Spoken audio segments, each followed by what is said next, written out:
Alors, aujourd'hui, je vais vous entretenir sur un thème, c'est quand une famille se met à grandir dans la plénitude de la connaissance de Dieu.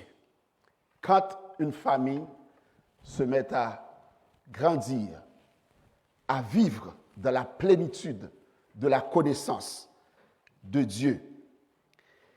Je vais vous lire quelques textes. Le premier, c'est 1 Jean, chapitre 2, versets 20 et verset 27. Je ne vais pas tout lire, mais c'est toute la section. Et ensuite, je lirai Jean, chapitre 14, le verset 26, pour vous. 1 Jean chapitre 2, les versets 20 et 27. Pour vous, vous avez reçu l'onction de la part de celui qui est saint, et vous avez tous de la connaissance. Verset 27. Pour vous, l'onction que vous avez reçue de lui demeure en vous, et vous n'avez pas besoin qu'on vous enseigne. Mais comme son onction vous enseigne toutes choses, et qu'elle est véritable et qu'elle n'est point un mensonge, demeurez en lui selon les enseignements qu'elle vous a donnés. Maintenant, Jean chapitre 14, le verset 20. Mais le consolateur, l'Esprit Saint, que le Père enverra en mon nom, vous enseignera toutes choses et vous rappellera tout ce que je vous ai dit. Parole du Seigneur. Merci. Vous pouvez vous asseoir. Vivre dans la plénitude de la connaissance de Dieu. Frères et sœurs, il suffit de regarder autour de nous pour que nous puissions constater la situation de ce monde, l'état de ce monde, la condition de ce monde. Ce que l'apôtre Jean nous présente comme tableau du monde d'alors, c'est que au temps de l'apôtre Jean, c'était un monde d'égarement, un monde de confusion, un monde de séduction. Et aujourd'hui, je peux allonger cette liste. Pour les familles, c'est un monde où il y a beaucoup de violence. Des fois, dans les familles en général, ce qui se passe dans le monde, on voit un mari qui peut tuer sa femme. Et il ne faut pas dire que ça, c'est dans le monde. Car nous vivons aussi dans le monde. Il y a des abus de toutes parts. Il y a des situations. Et des fois, les chefs de famille ne savent pas quoi faire, quoi dire. Oui, un simple défilement sur les réseaux sociaux suffit pour constater combien notre monde est en perte de repère. Les familles sont brisées très souvent. Tout comme à l'époque de l'apôtre Jean, nous sommes confrontés à des voix multiples, des vérités relatives, des opinions bouillantes. Mais aujourd'hui encore, Dieu nous donne une voix sûre, celle de son onction. Au sein de la cacophonie du monde, Dieu nous offre une voix sûre, celle de la voix du Saint-Esprit, qui nous enseigne toutes choses pour pouvoir connaître et discerner la volonté de Dieu. Oui, dans ce monde, nous avons besoin que Dieu nous parle, non pas seulement par des raisonnements humains, mais surtout par sa parole vivante, à travers, d'abord, le logos, une parole logos, la parole écrite de Dieu, fondement de notre foi. Et deuxièmement, par une parole réma, la parole vivante et actuelle que l'Esprit active dans nos vies, dans nos situations de chaque jour. Frères et sœurs, ce matin, je crois fermement que vous avez tout pour grandir, pour vivre pleinement en discernement, dans la connaissance de Dieu, car l'onction du Saint-Esprit est en vous pour vous enseigner à marcher dans les voies du Seigneur. C'est un message urgent parce que nous avons tous besoin de direction divine, surtout quand les choix sont difficiles, quand les chemins se brouillent, quand nos cœurs sont blessés. Oui, Dieu désire nous parler, et ceci personnellement, à chacun de nous. Dans les passages que nous venons de lire, nous pouvons dire que Dieu parle de deux façons, deux manières principales. Deux principales manières par lesquelles Dieu nous parle par son onction, par son esprit. C'est d'abord par la parole logos, c'est-à-dire la parole écrite qui éclaire nos pas. Et deuxièmement, par la parole réma, cette parole précise, vivante, ciblée, qui nous visite au cœur de notre réalité. Frères et sœurs, ce matin, j'aimerais vous entretenir sur comment Dieu procède quand il veut nous parler. D'abord par la parole logos.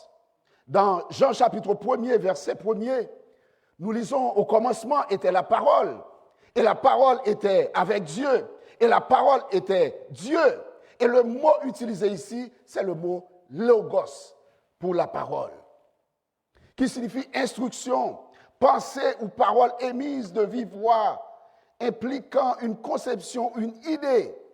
En d'autres termes, Dieu parle à travers une instruction, une conception ou une idée provenant d'un verset de la Bible, la parole écrite de Dieu. La Bible déclare « Toute écriture est inspirée de Dieu et utile pour enseigner, pour convaincre, pour corriger, pour instruire dans la justice, afin que l'homme de Dieu soit accompli et propre à toute bonne œuvre. » 2 Timothée chapitre 3, versets 16 à 17. Oui, Dieu nous parle à travers les versets de la Bible. Et quand Dieu veut nous parler, qu'est-ce que Dieu fait? Dieu nous donne des intuitions. Dieu nous donne des intuitions. Une intuition, c'est une forme immédiate de communication qui ne recourt pas au raisonnement humain. C'est la conviction de ceux qui n'existent pas encore. Et ça, je me rappelle l'expérience que j'avais faite avec le Seigneur. Un matin, j'étais sous ma douche quand Dieu avait commencé à me parler. Dieu a placé dans mon entendement, dans mon esprit, cette phrase « On te loua dans Sion ». Et je me rappelle une fois encore, j'étais là et j'ai reçu cette parole « Portes élevées, voletto, élevez-vous, portes éternelles, que le roi de gloire fasse son entrée ». Je ne savais pas les références de ces paroles dans la Bible. Mais après une petite recherche, je les ai trouvées. C'est des citations du psaume 65, verset 1er, et le psaume 24, verset 7. Rien ne se produit par hasard dans la vie du chrétien. Rien. Je me rappelais que j'avais l'habitude de demander à Dieu dans mes prières avec les paroles du psaume 84, le verset 6, « Mets dans mon cœur des chemins tout tracés, Et c'est à la suite de cette série de prières, mais dans mon cœur, des chemins tout tracés, le Seigneur commence à ouvrir les cieux pour communiquer avec mon esprit, au moyen de sa parole. Frères et sœurs bien-aimés, c'est important de savoir que Dieu nous parle. Quand un verset arrive dans notre esprit, il faut saisir ce verset-là, il faut le méditer, il faut l'étudier. Parce que Dieu est en train de vous parler. Quand Dieu veut nous parler par son logos, une parole logos, il nous donne des intuitions. Non seulement des intuitions, mais Dieu nous inspire dans la prière silencieuse. Prier, c'est parler à Dieu. Ce n'est pas une conversation sens unique. C'est aussi écouter Dieu dans le silence. C'est une communication à double sens, non pas à sens unique. C'est un dialogue. Dieu ne fait pas de monologue. Dieu vous parle et s'attend à ce que vous preniez le temps aussi de l'écouter. Au moment où je devais faire un choix professionnel en 2021, Dieu m'a parlé lors d'une prière, dans un temps de silence, en recevant dans mon esprit la phrase « Je marcherai devant toi ». Encore, je ne savais pas où se trouvait ce passage. En faisant des recherches, j'ai vu que ce passage « Je marcherai devant toi » se trouve en Ésaïe chapitre 45, le verset 2. En fait, compte, par rapport à cette décision, soit d'aller travailler ailleurs pour quitter l'organisation dans laquelle j'étais, ou bien de demeurer, le Seigneur, lui, il m'avait promis qu'il marchera devant moi et il a permis à ce que je reste là où j'étais avec des avantages, avec des bénédictions, où est-ce que je pouvais faire du temps supplémentaire les week-ends. C'est important de savoir, peu importe la décision que vous devez prendre pour votre famille, de consulter Dieu. De ne pas décider sans avoir été en la présence de Dieu, sans avoir été à l'écoute de Dieu. Il faut toujours revenir à Dieu. Frères et sœurs, j'ai fait l'expérience que c'est la bénédiction de l'Éternel qui enrichit et il ne la fait suivre d'aucun chagrin. C'est la joie que nous avons quand nous servons ce grand Dieu qui nous parle, qui dialogue, qui fait entreprendre des dialogues avec nous et qui nous dicte la voie à suivre, sa volonté. C'est important d'écouter Dieu. Dieu nous parle. Et c'est important que nous méditions la parole. C'est important de transmettre la parole à nos enfants pour que la parole habite non seulement en nous, dans nos cœurs, mais aussi dans nos enfants, dans leur cœur, dans leur esprit. C'est important. Je me rappelle, quand ma première fille était née, elle était toute petite. Le premier verset que je lui ai appris, c'était « Je me couche et je m'endors en paix ». Oui, je me couche et je m'endors en paix. C'est important. Depuis dans l'Ancien Testament, l'Éternel ordonnait aux enfants d'Israël d'enseigner la loi à leurs enfants et leurs petits-enfants. Et dans le Nouveau Testament, nous voyons dans 2 Timothée, chapitre 1er, verset 5, où Paul rend témoignage de Timothée, comment Timothée a reçu la parole. Depuis son aïeul, Loïs, en passant par sa mère, Eunice, jusqu'à lui, il y a un fondement solide de la foi, en sorte que aucun vent de fausse doctrine ne peut faire vaciller vos enfants. Et je vous rappelle, la promesse que Dieu, l'alliance que Dieu a faite avec vous, c'est non seulement pour vous, c'est pour vos enfants et vos petits et arrière-petits-enfants. C'est pourquoi il faut revenir à l'essentiel de moyens de communication avec Dieu, de consulter la parole. C'est important, mes frères et sœurs. Non seulement Dieu nous parle à travers la parole Logos, mais aussi par la parole Réma. L'onction de Dieu nous enseigne toutes choses par la parole Réma.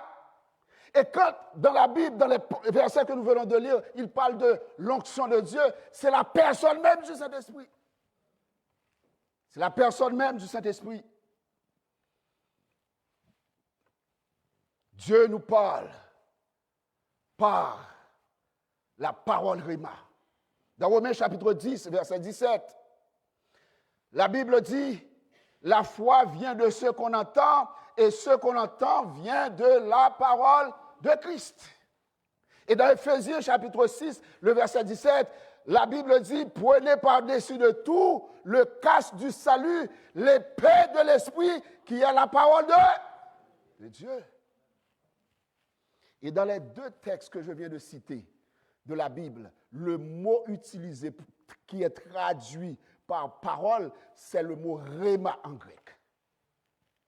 Le mot rhéma, qui signifie ce qui ou a été émis par une voix humaine. Que ce soit une parole, que ce soit des mots, que ce soit un langage, que ce soit un discours, que ce soit une chose qui a été dite, que ce soit une phrase prononcée, quand le serviteur, l'ange de cette église, prononce une parole, si vous êtes intelligent, saisissez-la. Parce que Dieu est en train de vous parler. C'est important d'exercer votre discernement. Et le mot discernement, quand on dit qu'il faut avoir une famille qui grandit dans la connaissance, dans la plénitude de la connaissance de Christ ou de Dieu, le mot connaissance, si vous prenez 2 Pierre chapitre 3 verset 18, le mot connaissance veut dire discernement spirituel, c'est-à-dire la capacité de distinguer ce qui est vrai du faux, ce qui est bien de ce qui est mauvais, ce qui est la volonté et ce qui n'est pas la volonté de Dieu, la voix de Dieu et la voix de l'ennemi. C'est cette capacité de distinguer, mais pour ça, il faut s'enraciner, il faut vraiment s'équiper avec la parole. L'épée de l'esprit peut arriver à distinguer moelle et os. Quand les situations sont entremêlées, sont coriaces, sont difficiles, n'oubliez pas que Dieu peut faire monter de vos cœurs une parole rhéma. Ne prenez pas cette parole à la légère comme si ça venait de n'importe où. Mais c'est Dieu qui est en train de vous parler. Quand vous faites face à des situations dans la famille, eh bien vous rentrez dans la prière, vous rentrez sur vos genoux, vous parlez au Seigneur, vous ventilez, vous lamentez. Prenez le temps d'écouter Dieu dans le silence. Car Dieu parle aussi dans le silence. Mais pour comprendre ça, pour recevoir la parole Réma, il faut exercer du discernement. Il faut être sensible à la voix de l'Esprit de Dieu qui vous parle. Quand Dieu veut nous parler par une parole Réma, Dieu nous donne des visions. Une vision, c'est une image spontanée. Ce n'est pas quelque chose qu'on réfléchit. C'est une image spontanée qui s'impose à notre esprit, qui défile dans notre yeux spirituel. C'est une image ou un film visible à travers les yeux de nos cœurs.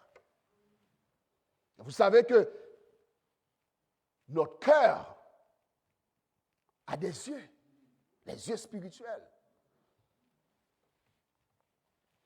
Joël chapitre 3, verset 1er. Après cela, je répandrai mon esprit sur toute chair. Vos fils et vos filles prophétiseront. Vos vieillards auront des songes et vos jeunes gens des...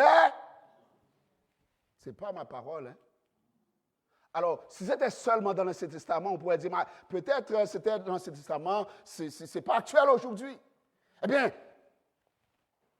le docteur bien-aimé Luc, sous l'inspiration du Saint-Esprit, reprend dans les Actes des Apôtres, chapitre 2, verset 17, « Dans les derniers jours, dit Dieu, je répandrai de mon esprit sur toute chair, vos fils et vos filles prophétiseront, vos jeunes gens auront des visions et vos vieillards auront des songes. » Ce n'est pas toutes sortes de visions que vous avez, c'est parce que vous avez un problème de santé mentale, vous commencez à voir des choses. Non. Dieu peut décider d'ouvrir vos yeux spirituels, les yeux de vos cœurs. D'ailleurs, c'est une chose que l'apôtre Paul fait. Il prie pour que Dieu puisse ouvrir les yeux des cœurs des croyants. En 2021, j'avais reçu une invitation pour entrer en Haïti pour prêcher une semaine de conférence. Parce que quand j'étais en Haïti, j'avais fondé une église à Port-au-Prince. Et le pasteur que j'ai laissé à la tête de l'église m'avait invité à l'occasion de cette célébration, la célébration des 20 ans d'existence de l'église que j'avais fondée. La situation sécuritaire d'Haïti n'était pas au point où elle se trouve maintenant. Donc, je pouvais dire, OK, pasteur, je rentre telle date. Ma réponse était, je vais apporter l'invitation devant le Seigneur. Et je commençais à prier. Je ne priais pas nécessairement chaque jour. Mais je voulais savoir qu'est-ce que Dieu voulait dans cette situation. C'est simple, je pouvais m'en aller. Parce que c'est le ministère. Pourquoi pas? Non. Est-ce que mon boss, est-ce que lui, il veut que je sois là à cette heure, en ce lieu? Un soir, j'étais dans mon bureau, je m'asseyais sur ma chaise, je priais, et puis j'observais un moment de silence.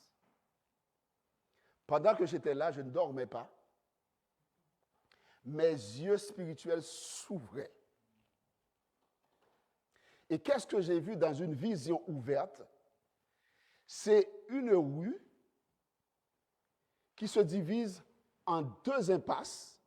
Et au milieu de l'angle, il y a le drapeau haïtien sur un mât, un poteau qui flottait.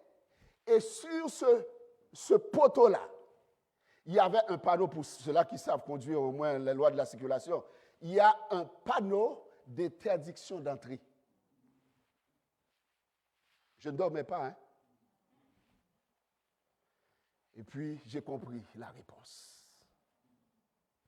J'ai compris la réponse. J'ai appelé le pasteur. J'ai dit, pasteur, je ne peux pas entrer pour cette saison-là en Haïti. Je connais un homme de Dieu. Ça lui est arrivé. Il a été en Haïti. Il n'est pas retourné en vie.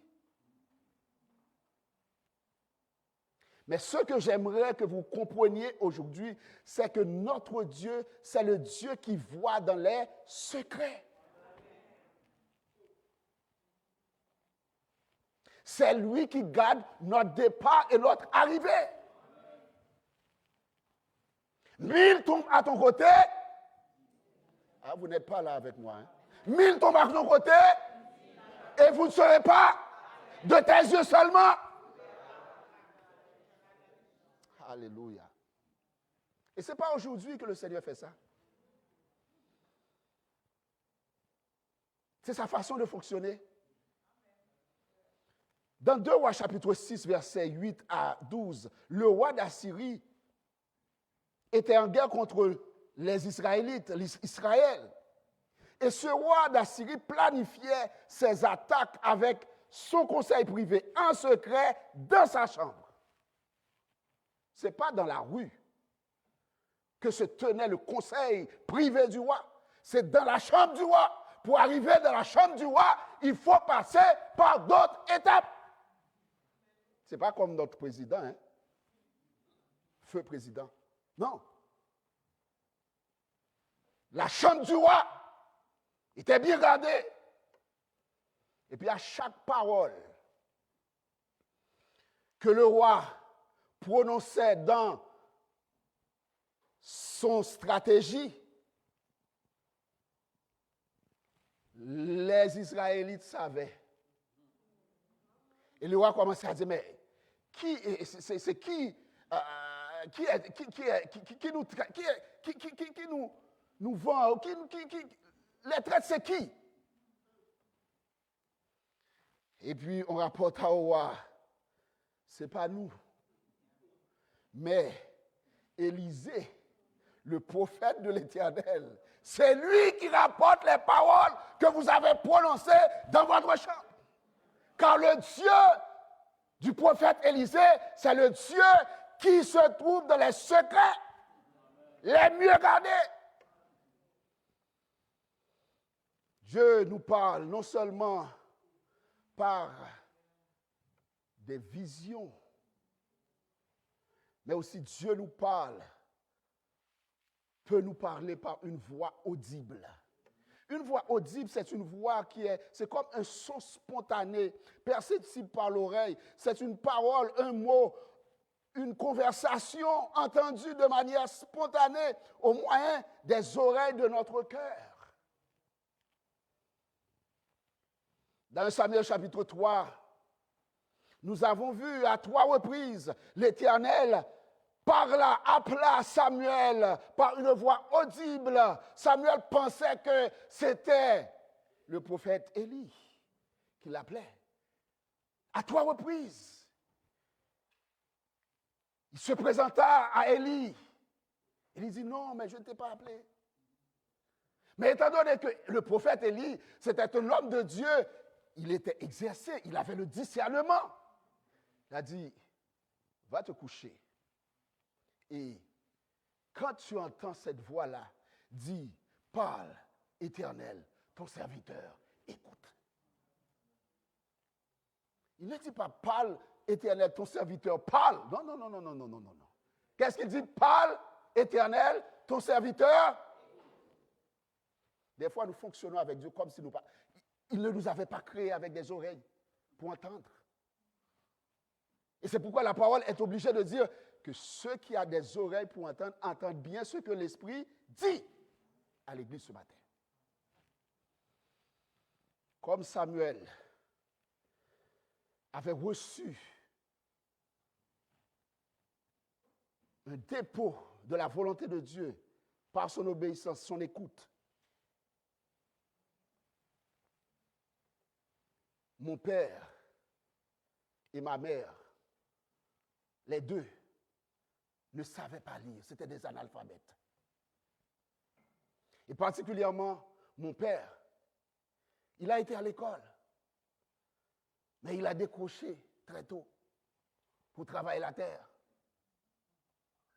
Après ces années passées à l'école primaire, il pouvait tenir une Bible, comme on dit en créole, tête en bas, sens dessus, dessous. Et puis, un après-midi, il se rendait au jardin, dans les champs, remplis de buissons, d'arbres. Pendant qu'il marchait, il a entendu une voix l'appelant par son nom. Il n'y a pas de maison tout près. Ce n'était pas une zone urbaine. Une première fois, il a entendu citer, son nom a été cité. Une deuxième fois, troisième fois, il se met à écouter. Et puis la voix lui dit, allez prendre la Bible pour étudier. Au retour, mon père n'avait pas de Bible. La Bible n'était pas aussi populaire comme aujourd'hui.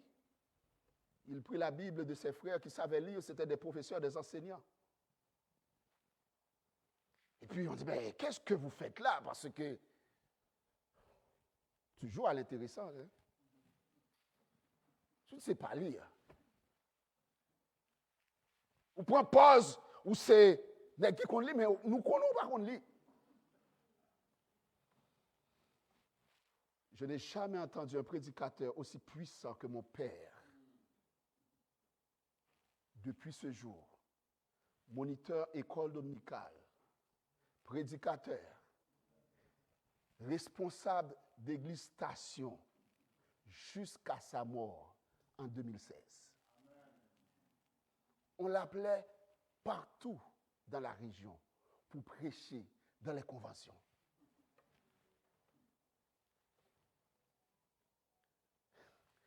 Ma prière, c'est que l'onction de Dieu vous enseigne. Que le Saint-Esprit vous enseigne. Notre Dieu est le Dieu qui parle cependant tantôt d'une manière, tantôt d'une autre. Et le problème, c'est que l'on n'y prend point garde. Il parle par des songes, par des visions nocturnes, quand les hommes sont livrés à un profond sommeil, quand ils sont endormis sur leur couche, alors il leur donne des avertissements et met le sceau à ses instructions afin de détourner l'homme du mal et de le préserver de l'orgueil, afin de garantir son âme de la fosse et sa vie des coups du glaive. Bien-aimés, peu importe ce que vous vivez dans votre vie professionnelle, familiale, avec les enfants, toujours revenez à Dieu. Toujours, il faut consulter Dieu. Car Dieu a la réponse. Dieu a la réponse. L'onction de Dieu est déjà en vous. Elle n'est pas réservée à quelques privilégiés. Le Saint-Esprit est là, en vous, pour vous enseigner les voies du Seigneur, vous guider, vous consoler, vous encourager, vous donner le discernement, vous équiper pour grandir, pour vivre dans toute la plénitude de la connaissance de Christ. Et Dieu m'a donné aujourd'hui une parole réma pour certains d'entre vous. Vous vous plaignez d'avoir été abandonné par quelqu'un. Cette personne, le Seigneur t'a dit, c'était pour une saison dans ta vie. C'était pour une saison. C'était pour une saison parce que l'enfant, comme l'enfant, ne peut toujours rester au biberon. Dieu t'appelle à grandir davantage dans sa connaissance. Vous qui doutez à cause des épreuves de votre vie, je vais vous rappeler que les prophètes de l'Ancien Testament, en général, qu'est-ce qui arrivait avec les prophètes? Ils souffraient beaucoup. Mais en même temps, Dieu les utilise leur vie, leur souffrance pour proclamer ses oracles. Oui, Dieu ne change pas. Il est le même hier, aujourd'hui et sera éternellement. Il est digne de notre confiance. Retenez ceci, ceux qui sèment avec larmes moissonneront avec chant d'allégresse. Psaume 126, versets 5 et 6. Même si vous marchez en pleurant aujourd'hui, Dieu se porte garant de la récolte. Dieu se porte garant de vos enfants. Dieu se porte garant de votre famille. Et aujourd'hui, je vous invite à ouvrir votre cœur à l'enseignement de l'Esprit. Laissez l'onction de l'Esprit vous enseigner. Écoutez Dieu dans sa parole et dans votre quotidien. Marchez dans l'intimité avec Jésus et vous verrez sa fidélité, qu'il en soit ainsi.